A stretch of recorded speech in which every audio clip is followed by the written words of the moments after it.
All right. So basically, what I'm going to go over today is just kind of some basic hydrology and whitewater knowledge. Um, if you have spent a lot of time on the water, then this video is definitely not for you. This is more so just for people who are trying to get into it, trying to learn a little bit more about water and stuff like that. So, yeah, first of all, I'm going to just go over some basic terms that a lot of people should know on the river or that I might be using throughout some of this video. So the first thing is CFS, which stands for cubic feet per second. That's pretty generally how people measure the amount of water that's going down the river. So, 1 cubic foot per second, I kind of like to say, oh, people have told me multiple different ways that you can look at it. You can picture it as basketballs going down the river. One basketball is 1 CFS, or a duct tape chicken, one chicken that's duct taped fully around. That also counts as 1 CFS, which can be kind of hard to picture for some people, but the more you stay around a specific river or any rivers in general, you'll kind of start to understand CFS a little bit better. Next, I might say flows. We talked about certain flows, so that might be 3,000 CFS. That's the flow level for the day. So flows change all the time. They can be different. So what I talk about today and certain features might be different on different rivers. Flow, day dependent, whatever that may be. And then current. So current, we hear the term current a lot. If you've spent really any time near any sort of water at all, that's out in the ocean.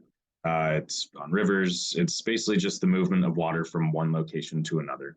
So when I'm using that term current, that's basically all that's going to mean right there. And for the most part, current is majority going to be in the middle of the river.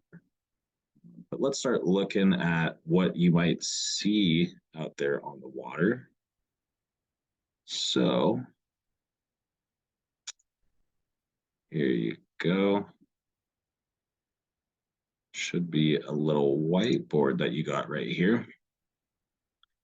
So here's your basic river right here, right down the middle. Bam, bam, bam. There's a river. For the sake of this, let's just say that the water is going this way. So whenever that's going that way, this part would be downstream, this part would be upstream, so this part's going to be lower in the river, and then this part's going to be higher in the river. So you'd be rafting or kayaking down this way. So, current is usually going to be strongest right in the middle here. That's not always true. So you're going to have, slower moving water off to the sides here.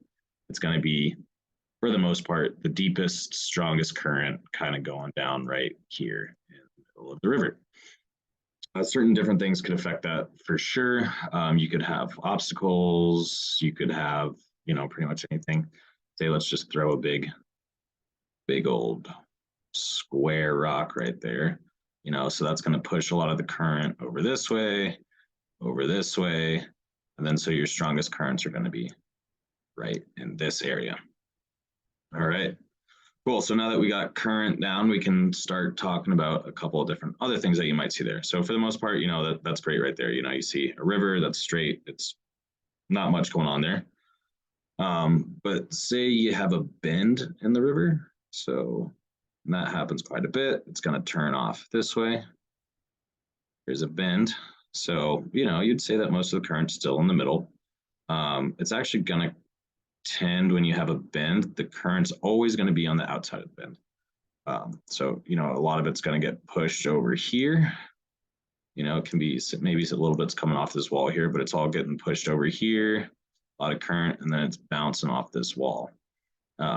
So, if you're going down river and you got a bend like this, you're probably going to get pushed over. In this case, that would be to the left side of the river on that bend over there. Same thing if the bend's the other way. If it was going this way, you'd probably be getting pushed more over this way. And the current would be bouncing over there. And now what I'm going to talk about right here, especially if you have, some sort of little obstruction right here, just say that that's the wall sticking out, that's going to create what's called an eddy. This is a pretty basic concept, but it's kind of hard for some people to grasp at first, just because, there is a lot of terminology out there. So since this current's going over this way, over towards the left in this case, let me get a new drawing over here. little bit better. So we'll do that. We'll do a bend. We'll do a bend. And we'll say that the current's getting pushed here. All right. So this is kind of a little obstruction right here. So the water actually has to kind of fill right here since all the current's going away. And it's going to create something where, basically the water is going to be moving back upstream in this case. That creates slow moving water. Slow water has to fill. If all the water's getting pushed over here, it still has to come over here. It's going to be more shallow on this side. It's going to be on the left side right here, more shallow over here, but it's going to create that slow moving water that's actually going back upstream. Eddies can happen anywhere in the river. So, same thing that you kind of got that, or, one of those. So this will kind of create a little micro eddy right here. Once again, same thing as before, the water's moving this way. And then this will create another little eddy right here. You can also have a big rock right here in the middle. And this is going to be sticking out of the water. So what's going to be happening is the water is going to hit this, kind of push around, hit this, push around. Once again, it has to fill. So it's going to move back upstream and back upstream. And it's going to create this little area right here where if you're in a raft or a kayak, you can literally just pull in right behind this thing, sit there since the current's going upstream. And the water's going to keep pushing around you like that. And you're not going to be moving at all. This is good if you're setting safety, if you just need a break, whatever it is. So you can peel into these eddies. Peel in, that's a term, pull into the eddy, just get into this eddy here. And then, you'll be sitting right there. You won't be going downstream any further. Pretty basic stuff. When you're going in and out of eddies, you generally want to have a 45-degree angle. So, you'll be coming at them like that. If you try and go straight into it, this will grab your boat, and if the eddy's strong enough, it'll flip your raft or flip your kayak or whatever craft you may be in. So that looks like a mess right now, but eddies, basic eddies, same thing right here. If you're pulling into this eddy, and they're always weakest at top, that's where you want to pull into an eddy. Same thing, 45-degree angle there, 45-degree angle to get into, say, this one right there. A lot of people mistakenly, if you're talking about holes, which we'll get into a little bit later, they get a little confused with the difference between holes and eddies. Eddies are the slow moving, easy part of the river that's usually caused by an obstruction, either a rock or the side of the river, and a good place to take a break. Next, we're going to talk about standing waves. If you have ever seen a large body of water gone down a river, you know what a wave is. Just a big regular wave. So most standing waves happen when there's a constriction in the river. So let's do that. And let's do that. So all this water gets funneled down right into the middle here. So, all the currents coming in, blah, blah, blah. And then it gets constricted right here in the middle.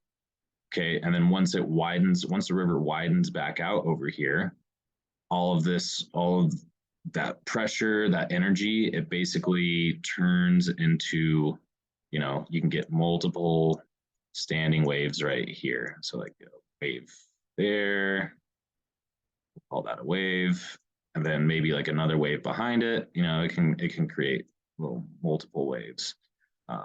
Nice. And then sometimes you'll get what's called a wave train, and that's just one wave behind another. Super friendly. Usually that means deep water over there. Go into those things. Go raft into those things. They're going to be super fun. They're not going to flip you. They'll look like that, textbook ocean wave that you've seen, just a big standing wave. So go into those things. Are going to be a lot of fun, almost always.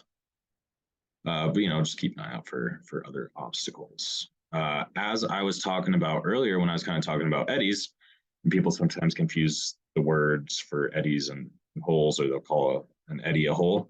So a hole is usually created by, this is going to be from sitting right here, looking at the side of the river, basically. So say that this is the top of the water right here along the river, and say that there's you know, say that there's a rock right here, and then so this right here would be the bottom of the river. So and then this all right here is the water.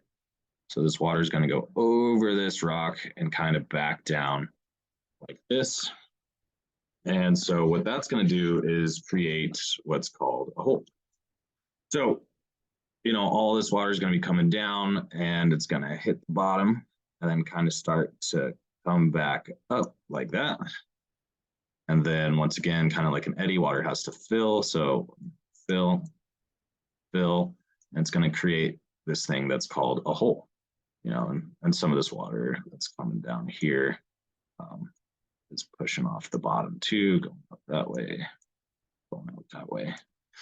There's a bunch of different kind of holes. I know that this is hard to interpret, but I'll show you a photo of here one in just a second. But like I said, this is the side view of the river. You see that there's a rock right there. All that water goes from a higher area to a lower area, and it creates this crashing wave looking gnarly hole. So let's see here.